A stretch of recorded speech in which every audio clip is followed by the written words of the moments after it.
არის შესაძლებელი შენი აზრით რომ რაღაცა მომენტში თქვას ამერიკის შეერთებულ შტატებმა რომ ჩვენ დასახულ მიზანს მივახციეთ და წყვეთ ამ კამპანიას.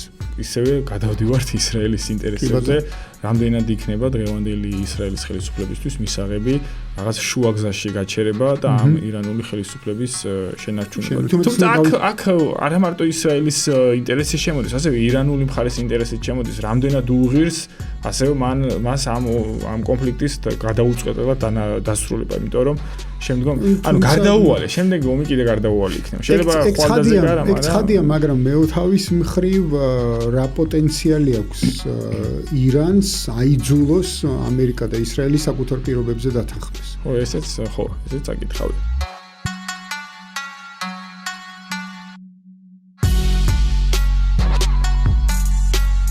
მოგესალმებით, როგორც წინა ეპიზოდის დროს დავიწყეთ საუბარი, ლაპარაკობს და უჩვენებს 52 პარალელი საქართველოს რადიოს ეთერში და ასევე ჩვენს YouTube არხზე, რომელიც შეგიძლიათ გამოიწეროთ და ასევე ჩაურთოთ შეტყობინება, რომ სიახლეები მოგივიდეთ ხოლმე, იცოდეთ იმის შესახებ თუ რა სიახლეები გვაქვს ჩვენს YouTube არხზე, Spotify-ზე, სადაც ასევე შეგიძლიათ მოისმინოთ 52 პარალელის სხვადასხვა კონტენტი და მათ შორის ეს საერთაშორისო მიმოხილვა და დღეს კიდევ გავთავაზობთ შემდგომ ეპიზოდს ჩვენი საერთაშორისო მიმოხილვისა, ისევ მე და შოთა თხელიძე. შოთა, კიდევ შენც მოგესალმები. მოკლედ და ჩვენ ბოლო შეხვედრის შემდეგ, როდესაც ჩვენ ვისაუბრეთ, ასე ვთქვათ, იმ მოლაპარაკებების პროცესზე, რომელიც მიდიოდა ჟენევაში, პრინციპში დღემაც არ დაახანა და სამხედრო კამპანია ირანში დაიწყო. 28 თებერვალს და ჩვენ უკვე ვადევნებთ ახლა დღეს, როცა ჩვენ ამ ასე ვთქვათ, მიმოხილვას ვწერთ. ვადევნებთ თვალს მეხუთე დღეს პრინციპში ამ სამხედრო კამპანიისა. ამ პერიოდის განმავლობაში რა შეიძლება ითქვას? შეიძლება ითქვას, რომ პირველივე დღეს 28 თებერვალს ისრაელისა და ამერიკის გაერთიანებული, ასე ვთქვათ, თავდასხმის შედეგად დაიღუპა ირანის ლიდერი აიათოლა ხომეინი და ხამენეი. კაიხნის წინ მოკვდა, კი ბატონო და ხამენეი და ესე იგი, ქვია, უკვე საუბარია იმის შესახებ, თუმცა დაუდასტურებლად, რომ მისი შვილი აირჩია საბჭომ ახალ აიათოლად, ახალ ლიდერად, ასე ვთქვათ, სულიერ ლიდერად და სახელმწიფო ლიდერადაც ირანის. ესეც საინტერესო თემაა, საერთოდ როგორ არის ეს სისტემა მოწყობილი ირანის შიგნით. და რაზე იყო გათვლილი თუნდაც აიათოლას მოკლა და შემდეგ შეიძლება თუ არა ესე ვთქვათ ვივარაუდოთ ის რომ ამ გათვლას ჰქონდა თავისი შედეგი ამ პროცესში. ამ თემასაც შევეხოთ ცხადია ჩვენს საუბრისას, მაგრამ უბრალოდ ისევ და ისევ მოცემულობა რომ გავიხსენოთ, მიმდინარეობს ეს პროცესი. ბოლო მონაცემებიც რაღაც 1000-ზე მეტი ადამიანია მკვდარი ირანის ტერიტორიაზე, დადასტურებულად არის, ასე ვთქვათ, მსხვერპლი ამერიკის მხარეს ეს 6 ჯარისკაცი, ამ წუთის მონაცემებით დადასტურებულად მხოლოდ ეს რაოდენობა, რამდენიმე ათეული ადამიანია, როგორც ვიცი, ისრაელის მხარეს. პრინციპში მთელი რეგიონი ჩართულია ამ, ასე ვთქვათ, მთელს რეგიონზე უკვე გარკვეული თვალსაზრისით გავრცელდა ამ სამხედრო კამპანიის შედეგები. ირანმა იერიშები მიიტანა ამერიკის სამხედრო ბაზებზე, რომლებიც განთავსებულია სხვადასხვა არაბულ სახელმწიფოში. იყო, ასე ვთქვათ, განხორციელებული გარკვეული შეტევები, მათ შორის ბრიტანეთის ბაზაზე კვიპროსში. ასევე თურქეთში ჩამოაგდეს, ასე ვთქვათ, ბალისტიკური რაკეტა, როგორც მახსოვს, ხო ასეა. ხათაისცაზე. დიახ და ასევე დღეს დილით, ანუ ჩვენი მაყურებელი ამას კი ხვალ ნახავს, მაგრამ მაინც დღეს დილით ის, რა ქვია მაგას, ნახიჩევანის აეროპორტს და იქვე ახლოს კიდე ნახიჩევანის აეროპორტთან ახლოს ჩამოვარდა 2 დრონი, ესე ვთქვათ, ირანული წარმოშობის დრონი. თუმცა თურქეთის შემთხვევაშიც და აზერბაიჯანის შემთხვევაშიც ირანის განცხადება იყო, რომ ეს მათ მიერ არ იყო ნასროლი. ამას ახლა ვინდა როდის როგორ გაარკვევს ამას ნახავთ კიდე. ასევე გარკვეული ინფორმაცია გავრცელდა იმასთან დაკავშირებით, რომ არც ბრიტანეთის ბაზაზე იყო მიტანილი ერიში ირანის მიერ. მოკლედ ეს არის ის მოცემულობა, რომელიც გვაქვს ამ დროის მონაცემებით. ერთი კიდე უნდა აღვნიშნოთ, რა თქმა უნდა, პირველივე დღეს მოხდა, ასე ვთქვათ, ეს სკოლის, ირანის სამხრეთში მდებარე ერთ-ერთი სკოლის მინაბში სკოლის დაბომბვა, რასაც 170-მდე ადამიანი შეეწირა, მათგან უმრავლესობა მცირეწლოვანი გოგონები იყვნენ, იმიტომ რომ ეს ქალთა სკოლა იყო, ასე ვთქვათ. გოგონათა სკოლა იყო. და მოკლედ ეს არის ჩვენ მთელი მოცემულობა, ისეთი ძალიან უხეშად, ძალიან ზედაპირულად, რა ის თითქმის შეიძლება. მაგრამ მოდი დავიწყოთ ესეთი თემა იქნებოდა ალბათ ყველაზე საინტერესო, ხო? ამ სამხედრო ოპერაციის მიზნები. რა შეიძლება იყოს სამხედრო ოპერაციის მიზანი და რამდენად შეიძლება ეს მიზნები იყოს მიღწევადი. ხო? ალბათ ყველაზე საინტერესო ეს არის, იმიტომ რა შეიძლება უნდოდეს ამერიკის შეერთებულ შტატებს და რა შეიძლება უნდოდეს ისრაელს. აქ ერთი ელემენტი უნდა დავამატოთ, რატო ისრაელს? იმიტომ რომ უკვე ძალიან ბევრი ვინმე საუბრობს იმის შესახებ, რომ როგორც ინგლისურად ამბობენ driver seat-ზე, ესე ვთქვათ, ძღოლი ამ პროცესში არის ისრაელი. ხო, შეიძლება მესაჭე, კი ბატონო. მესაჭი ამ შემთხვევაში არის ისრაელი და ამერიკის შეერთებული შტატები უბრალოდ მიყვება ამ, ასე ვთქვათ, ამ გზას და ორ რაღაცას ვიტყვი. მხოლოდ ესე იგი ერთი არის ეს მარკო რუბიოს განცხადება, რომ იმ შეხვედრაზე, სადაც ეს უნდა გადაწყვეტილიყო, რომელსაც სხვა შორის საინტერესოა, რომ ტაკერ კარსონიც ესწრებოდა, ხო? როგორც ვიცით უკვე. მარკო რუბიომ განაცხადა, რომ ისრაელის წარმომადგენლების მოწოდება იყო, ამ შემთხვევაში ნეთანიაჰუს მოწოდება იყო, რომ ისინი მზად არიან, რომ დაარტყან და იმის მიუხედავად ამერიკელები გაყვებიან თუ არა ამ დარტყმაში, ისინი ამას განახორციელებენ. ისრაელი ამას განახორციელებს და შესაბამისად პრინციპში შეიძლება ითქვას, რომ ამერიკელებს მოუწიათ ამ, ესე ვთქვათ, ყოველ შემთხვევაში ამ პროცესში ჩაბმა ამ ფორმიდან და მეორე იყო და თავად ტაკერ კარსონის საუბარი იმასთან დაკავშირებით, რომ თითქოს ისრაელის წარმომადგენლებმა უთხრეს ამერიკელებს, რომ თუ ამერიკელები არ ჩაერთვებიან ამ კამპანიაში, ისინი ბირთვულ იარაღს გამოიყენებენ. და შესაბამისად ტრამპი იძულებული იყო, რომ ბირთვული დარტყმის პრევენციისთვის თავადაც ჩართულიყო ამ კამპანიაში. მოკლედ ეს მოცემულობა თითქოს ესეთი გვაქვს, აქ უკვე ჩანს ერთი რამე, რომ მაგას წარმომადგენლებში, ასე ვთქვათ, ცალსახად არის დამოკიდებულება, რომ ეს არის ისრაელის კამპანია და ამერიკა ამაში არის ჩაბმული მისინების საწინააღმდეგოდ თითქოს. თუმცა ეს არის სწორედ საინტერესო. რა შეიძლება თუ არა ვიპოვოთ, შეიძლება თუ არა ვისაუბროთ ასე, რომ ეს არის ძირითადად ისრაელის ინტერესი, ისრაელის მიზნები და ამერიკა არის ბიმყოლი, თუ შეგვიძლია ვთქვათ, რომ არსებობს ორმაგი დაინტერესება, როგორც ერთის ისე მეორეს. ხო, ბუნებრივია არსებობს ორმაგი დაინტერესება, მაგრამ რამდენად არსებობდა ცალსახანებელობა შეერთებული შტატების მხრიდან, ეს არის საკითხი, იმიტომ რომ თეირანზე თავდასხმა განიხილება ჯერ კიდევ 2000-იანი წლების დასაწყისიდან, ალბათ გახსოვთ კიდევაც ერაყის ომი რო იწყებოდა, ერაყის შემდგომ განიხილებოდა თეირანი, ასე ვთქვათ, სამხედრო გენშტაბში და ერთ-ერთი გენერალი ამბობდა, რომ ეს დაასახელეს ერთ-ერთ სამიზნედ. თუმცა მაშინ ჯორჯ ბუშმა ამ სპეცოპერაციისგან მაშინ თავი შეიკავა. ეხლა შენ ბევრ საკითხს შეეხე, საიდან დავიწყოთ? ვერცადე მიმომიხილა რა. მაგრამ თავარი მაინც ნაწილი არის ის, რომ მიზნები რა არის ამ კამპანიის. რა შეიძლება მქონდეს გამიზნული ამერიკას და მიზნები, მაგრამ აქ მოდი ვისაუბროთ ტაქტიკურ მიზნებზე, როგორ შეიძლებოდა მიღწეულიყო ის დიდი მიზნები, რაც შეიძლება მოიაზრებოდეს ხელისუფლების ცვლილება, ან როგორც სახელმწიფოებრობის დასრულება ირანის ამ ფორმით, ხო? ტაქტიკა ეს დაახლოებით იგივეა, რასაც იყენებდა ისრაელი იმ ორგანიზაციული სტრუქტურების წინააღმდეგ, რომელიც მას რეგიონში უწევს წინააღმდეგობას, ეს იქნება ჰამასი, ჰეზბოლა, ჰუსიტები და რაში მდგომარეობდა, რომ ასე ვთქვათ, უნდა მოეკვეთა აი ამ ორგანიზაციების მართველი საბჭოები ან რაღაც მართლობითი ორგანოები ან ლიდერები და შემდგომ ეს იწევდა ამ ორგანიზაციების დეზინტეგრაციას, არა, უბრალოდ ამ მართლობითი ღერძის ჩამოშლას, რაც ართულებდა უკვე საოპერაციო რეალობას ამ ორგანიზაციებს და ჩვენ ნახეთ კიდევაც ეს ჰეზბოლას შემთხვევაში, იგივე ჰამასის შემთხვევაში, როდესაც ერთ შემთხვევაში მოკლეს ჰასან ნასრალა, მეორე შემთხვევაში იაია სინვარი, რომელიც მორალური დარტყმაც იყო აი ამ ორგანიზაციებისთვის.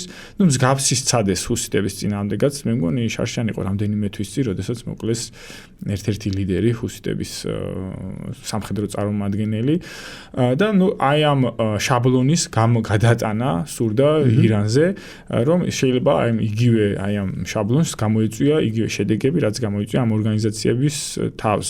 მაგრამ ნუ აქ თავარი ასე ვთქვათ შეიძლება გაუთვლელობა მდგომარეობს იმაში, რომ ირანი არ არის ორგანიზაცია. ორგანიზაცია არის ერთი რაღაცა სტრუქტურა, მაგრამ სახელმწიფო არის მთელ ინსტიტუციათა ერთობლიობა, დიდ ორგანიზაციათა კრებული, სადაც მხოლოდ ასე ვთქვათ ლიდერის განეიტრალებით შეიძლება ეს იგივე რაღაც პროცესები არ გამოიწვიოს სახელმწიფოს შიგნით, ვიდრე მაგალითად ორგანიზაციის შიგნით. ხო, და ამასთან ერთად მიუხედავად იმისა, რომ ირანში არსებობს რაღაცა მკვეთრად განსაზღვრული იერარქია, ამის მიუხედავად ის არ არის ერთპიროვნულ მმართველობაზე დამოკიდებული სახელმწიფო. ესეც მნიშვნელოვანია, რომ არსებობს ერთპიროვნულ ლიდერობაზე დამყარებული სახელმწიფოები, მაგრამ ეს არ არის ისეთი.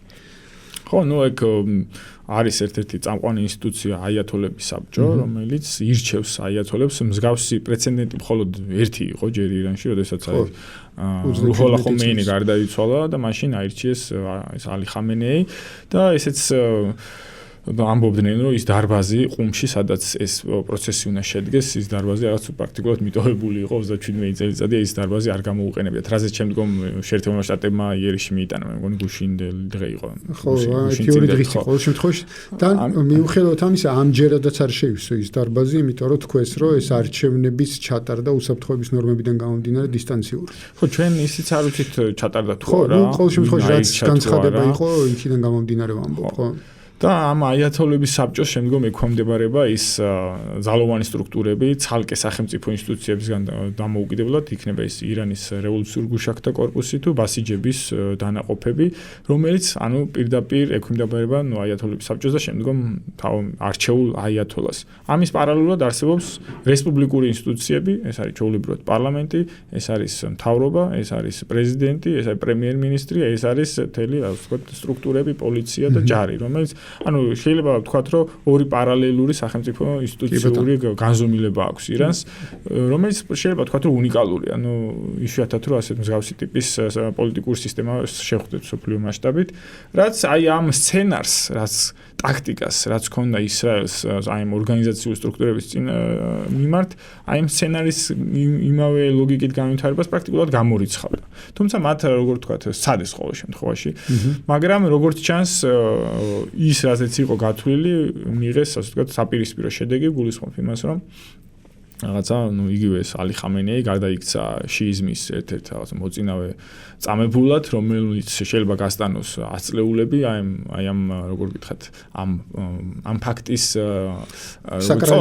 საკრალიზაცია მწონამ და შეიძლება აი როგორ გითხრათ, თუ მაგალითად ეხა რაღაც თაობებში, რაღაცა ურბანულ, რაღაც ბურჟუაზიულ ფენაში გარკვეულწილად მოკირჭებული იყო ეს რაღაც თეოკრატიული სისტემა, აი ამ მოვლენა მისცა ახალი სულ შთაბერა აი ამ ისლამურ რევოლუციას, რომელიც შეიძლება რამდენიმე აწლეული კიდევ გააგრძელოს, როდესაც ახლა მოსახლეობამ დაინახა, რომ საკუთარმა ლიდერმა პრაქტიკულად გაწირა თავი საკუთარი ქვეყნისთვის, ხო? ნუ და ჩვენ ვიხილეთ ეს რა ქვია საპროტესტო გამოსვლები, არა მხოლოდ ირანში, არამედ პაკისტანიდან დაწყებული ერაყით დამთავრებული, ხო? კი, და შევეხოთ ახლა თვითონ მოსახლეობის განწყობასაც, თუ აქამდე გარკვეულწილად იყო რაღაცა საპროტესტო ჯგუფები, საზოგადოების ნაწილი, ბოლო დღეებში ჩვენ ხედავთ პრაქტიკულად უწყვეტ რეჟიმში, ეხლა ყველა ქალაქს ვერ ვიტყვი, მაგრამ დიდი ქალაქების უმრავლესობაში მოსახლეობა პრაქტიკულად არის ქუჩაში და მხარს უჭერს არსებულ ხელისუფლებას და მოსთხოვს მას, რომ არანაირი დანებება და არანაირი უკან დახევა შეერთებულ შტატებთან, რაც არის ის საპირისპირო, რაზეც იყო გათვლილი ხამენეის მკვლელობა. მეორე თემა არის, ანუ იმის შემდეგ რაც პირობითად არ გამოვიდა, მოდი შეგვიძლია უკვე კონსტატირება მოვახდინოთ ფაქტის, რომ არ გამოვიდა, ასე ვთქვათ, სახელმწიფო სისტემის მოშლა ირანში ლიდერის მკვლელობით, ხო? ეხლა შემდგომინა და ლიდერის და არა მხოლოდ ერთი ადამიანის, ანუ რაღაც რამდენი თავდაცვის მინისტრი იყო, გენერალური რამდენიმე სულ რაღაცა საფრთხეების საბჭოს წარმომადგენლები. საკმაოდ დიდი რაოდენობის, ასე ვთქვათ, ლიდერშიპი იყო განადგურებული ამ იერიშების შედეგად, ხო? შემდგომი მცდელობა უკვე წავიდა იქითკენ, თუმცა ჯერ ეს ბოლომდე არ დასტურდება, რომ აქტიურად რამე ფაზა არსებობდეს, გარკვეული დაპირისპირებების შესახებ რაღაც ინფორმაციები გაჩნდა, მაგრამ ყოველ შემთხვევაში რამე ესეთი ფართომასშტაბიან დაპირისპირებას და კონფრონტაციის ჯერჯერობით თითქოს ადგილი არ აქვს, მაგრამ ვნახოთ, ამ შემთხვევაში გულისხმობ ქურთებთან, ქურთების გააქტიურებას, ანუ თავისთავად თითქმის ყველა იმას აღნიშნავს, რომ ამერიკელები და ებრაელები ამ შემთხვევაში ისრაელის სახელმწიფო გაურბის, ესე ვთქვათ, სახმელეთო ოპერაციის დაწყებას ირანის ტერიტორიაზე, საკმაოდ დიდი ტერიტორია, ერთი, მეორე საკმაოდ რთული რელიეფია და მესამე არის 90 მილიონიანი სახელმწიფო, ხო, რომელთანაც დაპირისპირება ასეთი მარტივი ვერ იქნება და მით უმეტეს ბევრად უფრო ესეთი კონსოლიდირებული საზოგადოება შეიძლება დახვდეს იქ ამ სახმელეთო ოპერაციას, ვიდრე ეს იყო მაგალითად ერაყის შემთხვევაში, როდესაც ეს 2003 წლის კამპანია დაიწყო იქ, ხო?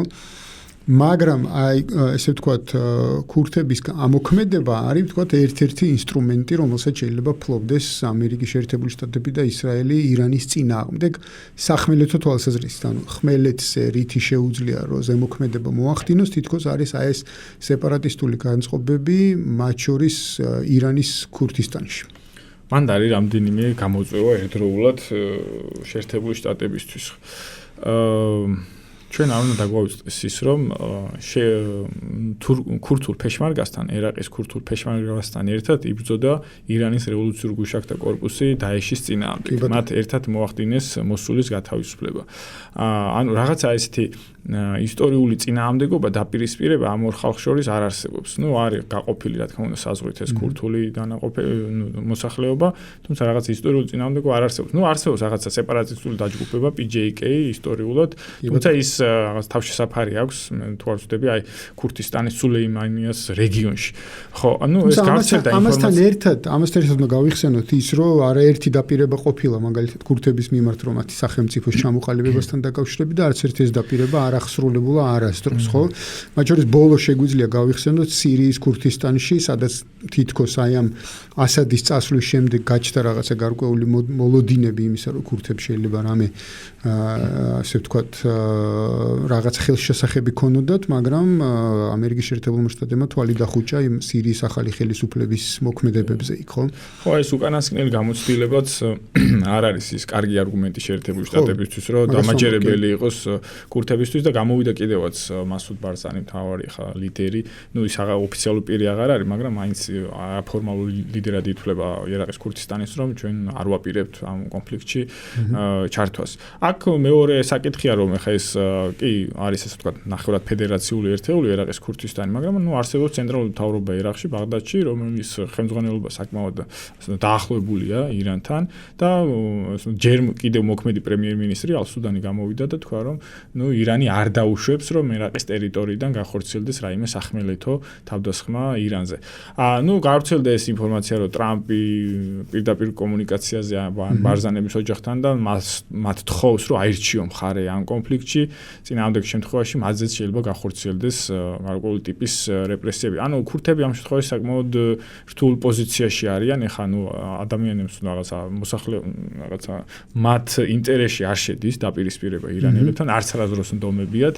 ეს არ დაგვაუწყდეს, რომ საზღვარი ერაყსა და ირანს შორის არსებობს დაახლოებით 5 საუკუნე. ანუ ეს არის ძალიან ძველი ისტორიული საზღვარი, რომლის გადახედვა ეხლა საკმაოდ რთული იქნება. ეს არ არის რაღაცა რაღაც თუნდაც ერთი საუკუნის საზღვარი, მაგალითად, რომელიც გაივილო საიქს-პიკოს შეთანხმებით. მთელი ეს თანამედროვე სახელმწიფოები, არაბული სახელმწიფოები, ეს არის თანამედროვე საზღვრები, რომელიც გადახედვა ეხლა შეიძლება მოხდეს ისეთი ხმამაღალი ნათქვამია, მაგრამ არ იქნება ისეთი რაღაცა რთული ამ გასაკვირი, მაგრამ ეს 1555 წლიდან არსებობს ეს თანამედროვე ირან-ერაყის საზღვარი, თუმცა მაშინ ოსმალეთის იმპერია და სპარსეთის იმპერია იყო. ამიტომ ეს ბარათი ამერიკის შეერთებული შტატების მხრიდან ამ ბარათის გამოყენებაც ცოტა სკეპსის იწვევს ჩემში.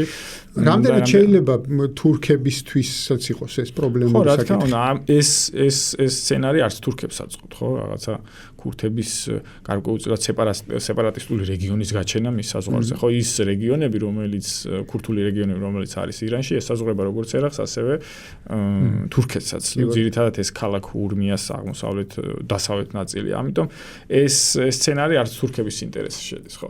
ესეც ეს მთელი ფაქტორთა მთელი რიგია, რომელიც ამ სცენარს შეიძლება ეხლა გამორიცხვა ხმა, ესეც ხმამაღალია, მაგრამ ნაკლები ალბათობა აქვს. უბრალოდ ქურთული ძალებიც არ არის ის რაღაცა რესურსი, რითაც შეიძლება აი ირანის სახმელეთო რაღაცა ჯარებს რაღაცა პრობლემა შეექმნას, ხო? მაშინ უნდა გამოყენებული იქნას რაღაც ტერორისტული მეთოდები, ხო? რაღაცა ესეთი თავდასხმები და ტერაქტები, რომლის დრო დაგეგმვის და განხორციელების დრო დღეს პრაქტიკულად აღარ არის, ხო? ვახსენოთ ისიც, რომ უკვე ფორმალურად ირანის არმია დაახლოებით მილიონამდეა, თუმცა სამობილიზაციო რესურსი რამდენიმე მილიონია და ეხა რაღაც ქურთების თუნდაც 20-30 რამდენი 1000 ქურთი შეიძლება შეკრიბო ირანს საწინააღმდეგოდ რაღაცა ზღვაში წვეთია. რაც შეეხება აზერბაიჯანულ სეპარატიზმს, ეს ამას კიდევ უფრო ნაკლები ალბათობა აქვს, უბრალოდ არ არსებობს ესეთი არც პოლიტიკური ორგანიზაცია აზერბაიჯანს, ირანული აზერბაიჯანის გამათავისუფლებელი და არც რაღაცა სამხედრო დაჯგუფება, რომ რაღაცა გამოიწვიოს წინააღმდეგობა ირანში. ხო, მე რამდენადაც ვიცი, ირანის ასე ვთქვათ პოლიტიკურ ელიტაში საკმაოდ ინტეგრირებული აზერბაიჯანული თემია, ასე ვთქვათ, ირანის აზერბაიჯანული თემია, ასე ვთქვათ, ხო? ხო, ძირითადად ეს ისტორიული პრაქტიკაა, რომ სპარსეთის იმპერიაში აზერბაიჯანელი ხალხი რაღაც კულტურულ, სახელოვნებო, პოლიტიკურ, ეკონომიკურ ცხოვრებაში იყო ჩართული და ეს მემკვიდრეობით მოყვება თანამედროვე ირანსაც და შეიძლება ვთქვათ, რომ ირანთან ასიმილირებული ხალხია და რაღაცა ესეთი ირანის გარეშე საკუთარი იდენტობა შეიძლება ვთქვათ, რომ არც წარმოუდგენიათ, იმიტომ რომ ესეც ვახსენოთ, რომ რაღაც სეფიანთა სპარსეთიდან მოყოლებული ისინი არიან ინტეგრალ part, განუყოფელი ნაწილი ირანის. კი ბატონო. ერთი თემა, ასე შესაბამისად ახლა არ ვიცი, როგორ შეიძლება მოხდეს ამერიკის, ასე ვთქვათ, სახმელეთო ოპერაციის დაწყება ირანის ტერიტორიაზე. რამდენად ეს საერთოდ შეიძლება იყოს რეალისტური სცენარი ამ პროცესის განვითარებისა, მიუხედავად იმისა, რომ ტრამპმა განაცხადა, რომ არ გამორიცხავს ამგვარ შესაძლებლობას, ხო?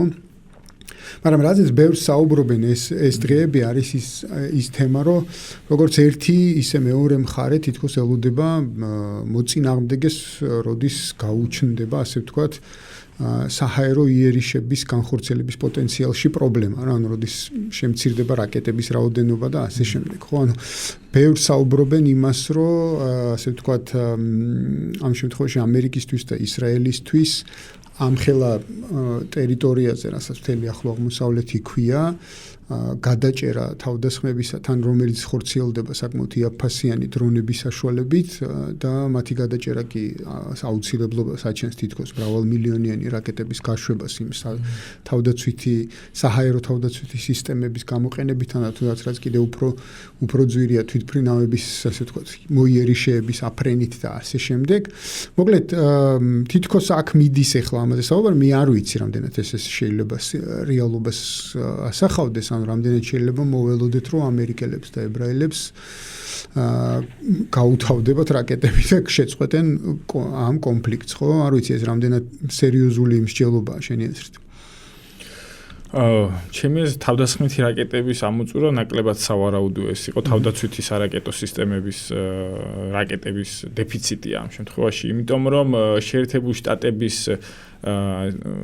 შეიარაღება ნაკლებად იყო ორიენტირებული თავდაცვით რაღაცა პარადიგმაზე, ხო?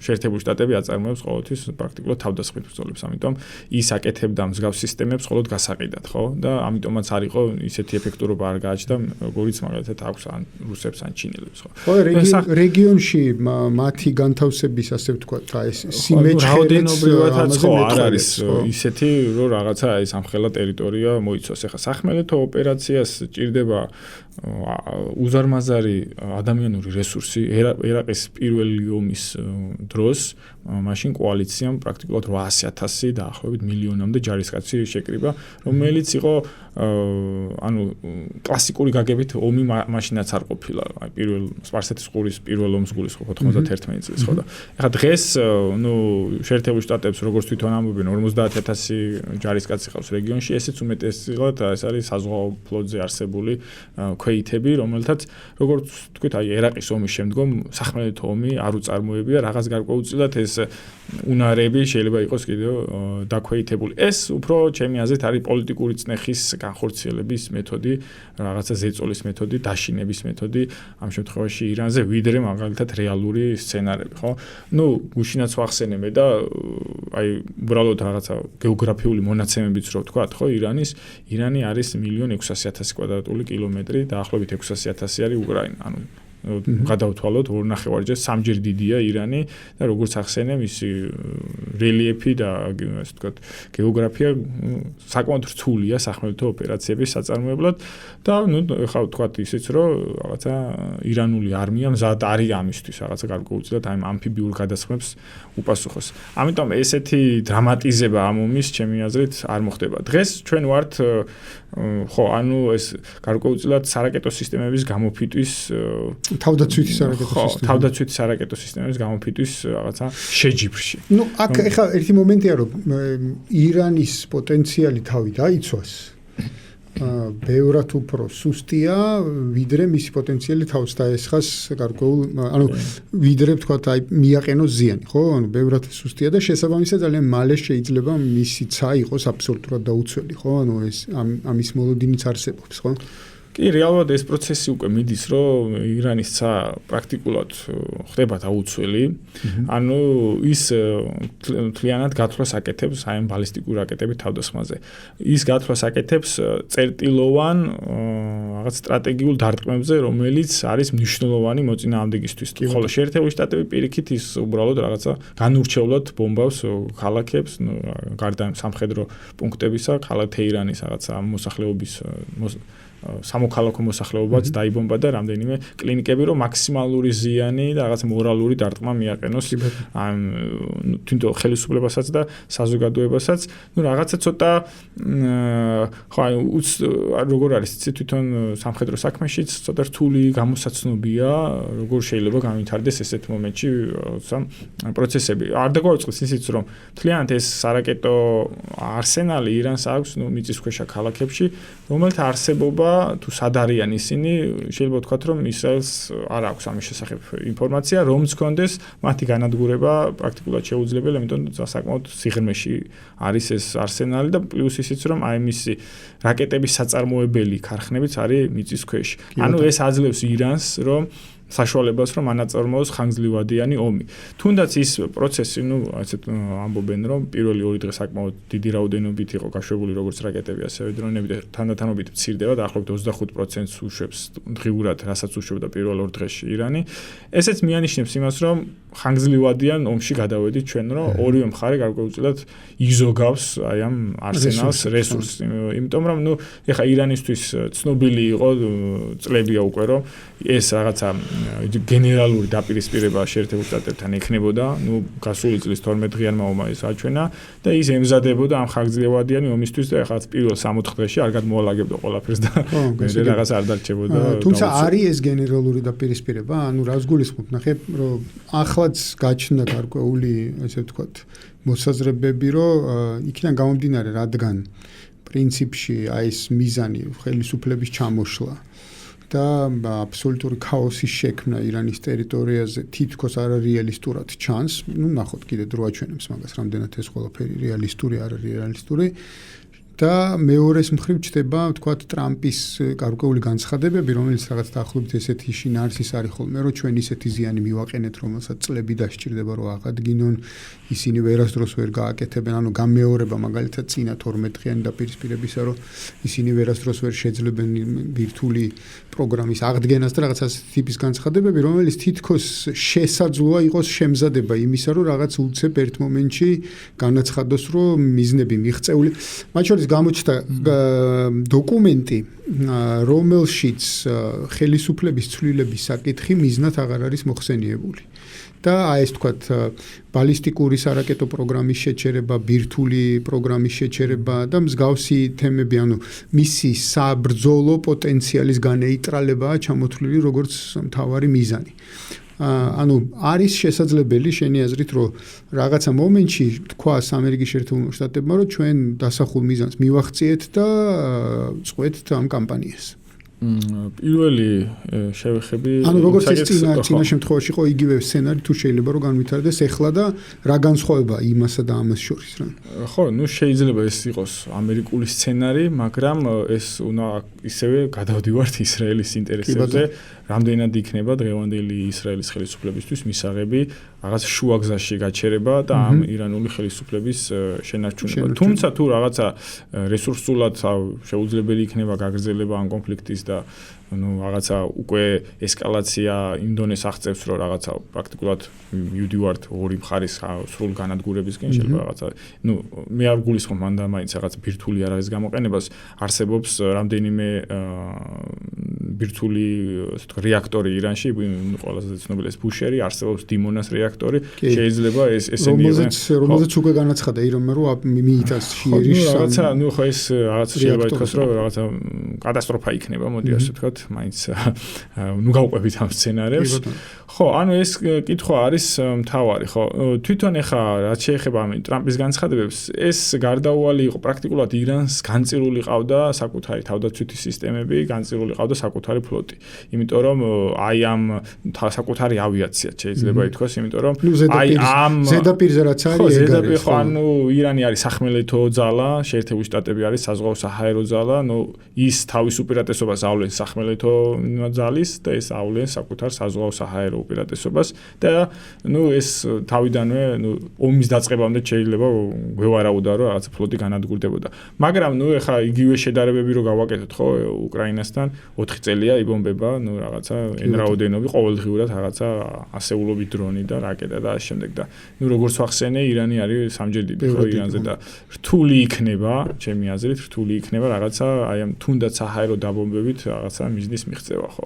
ამიტომ არის რომ ცოტა ესეთი შეიძლება პროცესი წავიდეს ისაც შენ ახსენე გარკვეულწილად ანუ რაღაცა PR ნარატიული გამართლებით ნარატიული წარმატებით ამ ომის დასრულება. თუმცა აქ არა მარტო ისრაელის ინტერესი შემოდის, ასევე ირანული მხარის ინტერესიც შემოდის, რამდენად უღირს ასევე მას ამ კონფლიქტის გადაუწყვეტად დასრულება, იმიტომ რომ შემდგომ ანუ გარდაუვალე, შემდეგი ომი კიდე გარდაუვალი იქნება. შეიძლება ხვალდაზე არა, მაგრამ ცხადია, მაგრამ მეოთავის მხრივ რა პოტენციალი აქვს ირანს აიძულოს ამერიკა და ისრაელი საკუთარ პირობებზე დათანხმდეს. ხო, ესეც საკითხავია. მაგრამ მე ასევე გუშინავს თქვი და კიდევ ვიმეორებ, რომ თუ კი აი ამ გადაუწყვეტელი სტატუს-კვოთი დასრულდება ეს ომი, უკვე ალბათობები იმისა, რომ ირანი გახდება ბირთვული ქვეყანა არის საკმაოდ მაღალი. გარდა იმისა, რომ მოსახლეობა ითხოვს უკვე თვითონ ირანული საზოგადოება, რომ ერთხელ და სამუდამოდ ეს რაღაცა შემაკავებელი ფაქტორი გაუჩნდეს ირანს და აღარ იყოს ეს პერმანენტული შიში და ესეთი რაღაცა სეკურიტიზაცია შიდა პოლიტიკის, რომ აი ჩვენ ისრაელი და ამერიკა გვებრძვით და ასე შემდეგ. ამას გარდა უკვე ისეთი ელიტა პრაქტიკულად შეიძლება ითქვას, რომ მოდის ირანის ხელისუფლებაში, რომელიც უკვე თანახმა ამ სცენარზე, ხო?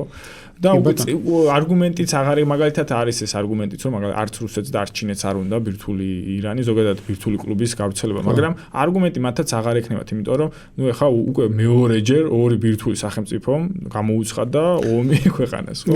მოდი აქ ერთი მომენტიც თქვა, კი, სავარაუდოდ ეს გაზრდის ირანის შიგნით და მათ შორის ელიტის შიგნით მოთხოვნილებას, რომ ბირთვული სახელმწიფო გახდეს ირანი საბოლოო ჯამში, სამხედრო თვალსაზრისით.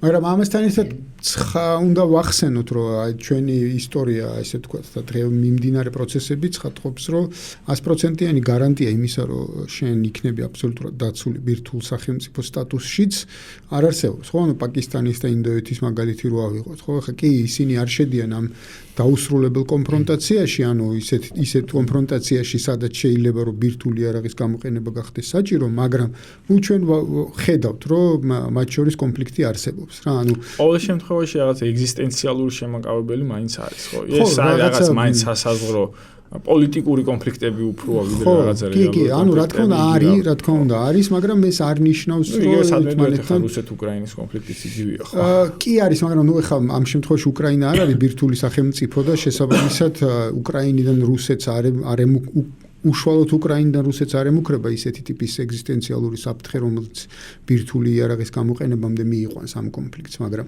მე თავის მხრივ გულისხმობ იმას, რომ აი ორი ბირთვული სახელმწიფოა პაკისტანი და ინდოეთი და ისინი მაინც ახერხებენ ერთმანეთთან სამხედრო დაპირისპირებას, ხო? ანუ არ არის ბოლომ 100%-იანი შემაკავებელი ეს არ არის, ხო? ამის გარდა ის არ არის შემაკავებელი იმისგან, რასაც ჩვენ აქამდე მანამდე ვხედავდით, ხო? ანუ რაღაც წერტილოვანი დარტყმები, ლიდერების მოკლა ესეთი ტიპის დაპირისპირებებს არ აჩერებს პირობითად ესე ვთქვათ ბირთვული სტატუსი, ხო? კი, არის ეს არგუმენტი, მაგრამ ბირთვული ირანი სავარაუდოდ შექმნის სტაბილურ უსაფრთხოების სისტემას რეგიონში. რამდენად შეიძლება, ანუ ხშირად საუბრობენ იმაზე, რომ ამან შეიძლება გამოიწვიოს რეგიონის სახელმწიფოების მხრიდან, მაგრამ აქ თელი ამბავი რა არის ხა? ბირთვული იარაღს მაგალითად იგივე არაბული სახელმწიფოების ან ბაზარზე ხო არ იყიდან თვითონ უნდა შექმნან, ხო? ანუ ეს პოტენციალები რამდენად არის მე რეგიონში. ყველაზე ახლოს შეიძლება ამ პროცესთან იყოს თურქეთი, რომელმაც შეიძლება თქვას, რომ მაშინ მასაც უნდა ქონდეს ბირთვული იარაღი და მას შეიძლება ამის ყველაზე მეტი პოტენციალი ქონდეს, ხო? კი, თურქეთს ახლა ფორმალურად არაა გაცხადებული, მაგრამ არაფორმალურად მას სურს რომ იყოს ბირთვული სახელმწიფო. სხვათა შორის ჰაკან ფიდანს დაუსვეს ასეთი შეკითხვა, რომ თუ ირანი გახდება ბირთვული, თურქეთი გახდება თუ არა, მან პასუხი არ გასცა, ჩაიცინა, რაც გამოხატავს რეალურად მოტივებს თურქული სახელმწიფოს და რამდენიმე წლის წინ იყო კიდევაც ესეთი ინფორმაციები, რომ თურქეთმა დაიწყო პაკისტანთან თანამშრომლობა აი სავარაუდო პოტენციური რაღაც ბირთვული იარაღის შექმნისკენ. ასევე საუდის არაბეთზეც არის ეს მოარული მოსაზრება, რომ შეიძლება უკვე აქვს კიდევაც ბირთვული იარაღი. მე ვფიქრობ, შეიძლება არ იყოს ეს სასიამოვნო პროცესი, მაგრამ ეს ბირთვული სახელმწიფოები გარკვეულწილად აი უსაფრთხოების სტაბილურ რაღაცა შეიძლება შექმნა. რაღაცა ეს შეიძლება ამან გამოიწვიოს თვითონ ისრაელის აი რაღაცა როგორ გითხრათ თავაშვებული საგარეო პოლიტიკის დაბალანსებაც კი რა რაღაცა არ ვიცი ესეც რაღაცა არის აქ ის ქვია ლოგიკა იმისა რომ ეს მართლაც ეფექტური შემაკავებელი ფაქტორია ბირთვული იარაღი მაგრამ მეორეს მხრივ უბრალოდ ისიც გასათვალისწინებელია რომ ეს არ არის 100%-იანი გარანტია თავდაუსხმელობის და მით უმეტეს არსებობს ესეთი ტერორიზმის საფრთხეც, რომელიც მუდმივად თუ არა საკმაოდ დიდი ხანი არსებობს იმ რეგიონში, რომელზეც ახლა ჩვენ საუბრობთ, ხო? ერთი ელემენტი შემოვიტანოთ, ეს არის ესე ვთქვათ, აი ამ ქვია მაგას ჰეზბოლას, ჰამასის ან ჰუსიტების გააქტიურების პოტენციალი, რა შეუძლიათ ამ ჯგუფებს, რა გავლენა შეიძლება იქონიონ ამ კონფლიქტზე. შენი აზრით და მე კიდე ერთი თემით და მე მგონი დღეს ამოვცროთ ამით საუბარი. ხო, ისრაელმა დაიწყო უკვე სახმელეთო ინტერვენცია სამხრეთ ლიბანში, მდინარე ლიტანამდე მოუწოდა იქ ცხოვრებ ლიბანელებსო დატოვონ ტერიტორია და საპასუხოდ უკვე დადასტურებულად 5 მერკავაზე მიიტანა თავდასხმა ჰეზბოლამ. ეს რაღაც დაპირისპირება რაც არსებობდა 2024 წლამდე ის დაპირისპირება განახლდა. თუ სწორად მახსოვს ეს იყო 28 ნოემბერი 2024 წელს, როდესაც დაიდო ცეცხლის შეწყვეტის შეთანხმება ისრაელსა და ჰეზბოლას შორის და ეს პროცესი განახლდა ახლა და რეალურად შეიძლება ვთქვათ, რომ სრულმასშტაბიანი კონფლიქტია დაწყებული ბეირუთის სამხრეთი უბანი დაჰია იბომბება ყოველდღიურად და იქაც შიდა მიგრაცია ქალაქის სამხრეთიდან გადადიან ჩრდილოეთში და ჰეზბოლა დრონების საშუალებით ახორციელებს გარკვეულ რაღაც პუნქტებზე ძირითადად ჩრდილოეთ ისრაელზე თავდასხმებს. ესეც ჰეზბოლას დრონებიც არის იგივე მიზნისთვის გამოყენებული, რომ ეს თავდაცვითი სარაკეტო სისტემები გამოიფიტოს ისრაელის და ასევე აღნიშნეს ისიც, რომ აი კვიპროსზე ბრიტანულ ბაზაზე თავდასხმა სავარაუდოდ ჰეზბოლას დრონი იქნა გამოყენებული. ეს როგორც თქვით, ანუ ეს მიმართულება თეატრის ეს რაღაცა სამხედრო თეატრის ეს მიმართულება გააქტიურებულია. ასევე დღეს გავრცელდა ინფორმაცია, რომ იემენში სუსტემა გამოაცხადეს საომარი მდგომარეობა, რაც მივანიშნებს იმაზე, რომ დიდი ალბათობით ისინი მომავალში ჩაერთვებიან კონფლიქტში და ასევე ერაყში უკვე ყოველდღიურად სახალხო მობილიზაციის დაჯგუფებები დრონებით ახორციელებენ კონკრეტულად ქურთისტანში არსებულ ამერიკულ სამხედრო ინფრასტრუქტურაზე თავდასხმას. ანუ შეიძლება ვთქვათ, რომ სრული კონფიგურაცია, ანუ სრული რაღაცა დაპირისპირების მომსწრენი ვართ რეგიონში, უწოდოთ შეიძლება ამას ტოტალური ომი ახლო აღმოსავლეთში. კი ბატონო, მოდი ესე ვთქვათ, ახლა ბოლოსკენ ისევ პირველსავე სიტყვაზე და მოვიდეთ, რომ დავიწყეთ ჩვენ ისრაელის ინტერესებით და ერთი თემა არის ძალიან საინტერესო, რომელიც ძველს ვიდეოებში თუ ვინმეს დააინტერესებს უფრო ცლად შეუძლია ნახონ, იმიტომ რომ არაერთი ვიდეო გაქვს თავის დროზე გაკეთებული ამ თემაზე, მაგრამ როგორ გახდა ისრაელი ამერიკის სტრატეგიული პარტნიორი რეგიონში, იმიტომ რომ ისრაელის სახელმწიფო არ იქმნებოდა, ასე ვთქვათ, მხოლოდ ამერიკული ინტერესებით, ხო და შეიძლება არც თუ იმდენად ამერიკული ინტერესებით იქმნებოდა, როცა ის შეიქმნა, მაგრამ ის თანდათანობით ჩამოყალიბდა, ესე ვთქვათ, ცალსახად პროამერიკულ სახელმწიფოდ და პირიქით ამერიკისთვის, ასე ვთქვათ, სტრატეგიულ დასაყრდენად ახლო აღმოსავლეთში, ხო? ხო, რამდენიმე ეტაპად იყოფა შეერთებული შტატების და ისრაელის ურთიერთობები და თავდაპირველად ახლა ისრაელზე როგორც შეერთებულმა შტატებმა, ასევე თავის დროზე საბჭოთა კავშირმა ისრაელის სახელმწიფოს შექმნაზე თანხმობას განაპირობებდა ეს რაღაცა პოსტ-ჰოლოკოსტისეული რაღაცა მორალური კათარზისი დასავლეთის და რაღაცა ის საფასურის გადახდის აუცილებლობა ებრაელებისთვის, რომ რაღაცა მათ უნდა ქონოდათ საკუთარი სახელმწიფო. ძირითადად მაინც ამისი მოტივატორი მაინც უფრო საბჭოთა კავშირი იყო და ამაზე თანახმა იყო შეერთებული შტატები. მაგრამ 67 წლამდე ისრაელი ანუ შეერთებული შტატებისთვის რაღაც ესეთი შეიძლება ითქვას, რომ არც პარტნიორი ქვეყანა არ ყოფილა ისრაელი. ამაზე კარგი მაგალითია თვითონ სუეცის კრიზისი, როდესაც მაშინ არაბული ქვეყნების ინტერესი დაიცვა დვაიტ ეიზენჰაუერმა და პირიქით ისრაელს, საფრანგეთს და ბრიტანეთს დაუყოვნებლივ მოსთხოვა აი სინას ნახევარკუნძულის დატოვება და ანუ შეიძლება ეს პოლიტიკურ გამარჯვებად მოინათლა მაშინ გამალ აბდელ ნასერისთვის.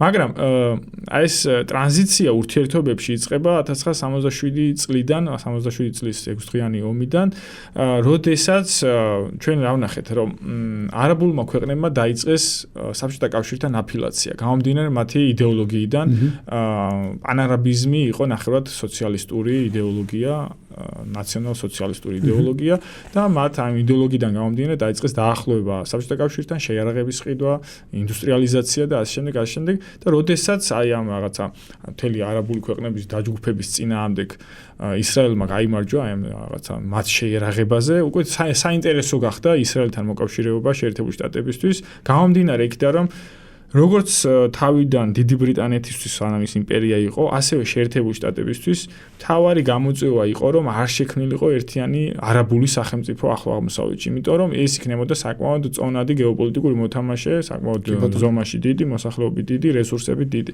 ამიტომ მისი ინტერესი ყოველთვის იყო, რომ არაბული საზოგადოება ყოფილიყო დანაწევრებული სახელმწიფოებად. ამიტომ ისრაელი საკმაოდ კარგი საშუალება იყო ამისთვის და უკვე 73 წლიდან იომ კიფურის ომის შემდგომ პრაქტიკულად იწყება მოკავშირეობის ეპოქა. ხოლო 1979 წლიდან კემპ დევიდის შეთანხმების შემდგომ, როდესაც შეერთებული შტატების მოდერაციით ისრაელმა და ეგვიპტემ დადეს სამშვიდობო შეთანხმება, ამ შეთანხმების შემდგომ შეერთებული შტატები უკვე ყოველწლიურად მინიმუმ $3 მილიარდ აძლევს ისრაელს კონკრეტულად თავდაცვისა და ტექნოლოგიების განვითარებაზე. დღეს ეს ციფრი უკვე 85 მილიარდზე ასული. მაგრამ პრაქტიკულად გასული 47 წელიწადი. ხო, ეს შემდგომ უკვე 80-იანი წლებიდან იწყება ეს უკვე საზოგადოებრივი რაღაცა სიმბიოზი, რაღაცა ეს ებრაული კაპიტალის შეზავება ამერიკულ კაპიტალთან და ის რაც გვაქვს, რასაც წერს შემდგომ მერშაიმერი თავის ციკლში ისრაელის ლობი ამერიკაში და დროთა განმავლობაში უკვე აი ებრაულმა ლობმა მოიპოვა ასე ვთქვათ პოლიტიკური ბერკეტები, მანიპულაცია საშუალებები ამერიკულ ელიტაზე, რის შედეგსაც ჩვენ ვხედავთ დღეს, რომ პრაქტიკულად ორპარტიული მხარდაჭერა აქვს, თუნდაც აი რაღაცა თვითგამოცხადებულ ომს ირანის წინააღმდეგ ისრაელის გულისთვის.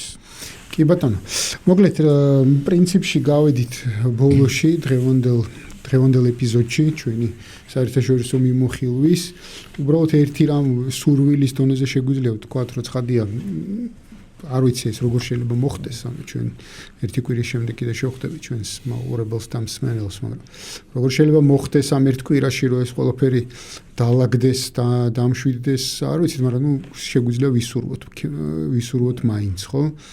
და ყველაზე მცირე რაც შეიძლება ვისურვოთ არის ის, რომ რამე ჩვენს რეგიონთან მიმართებაში არ გამოიწვევს ეს თქვათ ინციდენტი, რომელიც ნახიჩევანში მოხდა, რამე განსაკუთრებულ დაპირისპირებას ჩვენი რეგიონის სახელმწიფოებს შორის, ხო? ამიტომ რაღაცა საკმაოდ რთული პროცესია, უნდა ვახსენოთ, საკმაოდ ძიმე შეიძლება აღმოჩნდეს მისი შედეგები კავკასიისთვისაც. რაღაცა თითქოს არსებობენ ადამიანები, რომლებიც არასერიოზულად უყურებენ ამას და რაღაცა აი ამ ესე ვთქვათ აი ილუზიებით, რომელიც არსებობდა 30 წლის განმავლობაში ჩვენთან ქვეყანაში, ამ ილუზიებით ნასაზრდოები წარმოდგენებია ისევ ამ ყველაფერთან მიმართებაში და ისე საუბრობს ზოგიერთი თითქოს მართლა სადღაც ისეთ ადგილას ცხოვრობდეს, სადმე არ ვიცი სადღაც დასავლეთ ევროპის ტერიტორიაზე, რომელიც ასევე არ არის დღეს კარგ დღეში ესე რომ ვთქვათ. ანუ შეიძლება სადღაც კანადასა და ამერიკას შორის საზღვარზე შეიძლება ცხოვრები. ხო და ამიტომ ადგილი ვერ ვიპოვე, სად შეიძლება მშვიდად იყოს ადამიანი, ამიტომ რა ვიცი. დავემშვიდობა ჩვენს მსმენელს და მაყურებელს, ჩვენ შევხვდებით ერთმანეთს ისევ საქართველოს რადიოს ეთერში, ჩვენს YouTube არხებზე, YouTube არხზე უпростоრეთ, ასევე Spotify-ზე. TikTok-ზე, Facebook-ზე გამოიწერეთ ჩვენი არხები და დაელოდეთ ჩვენს ახალ ეპიზოდებს. კარგად ბრძანდებოდეთ.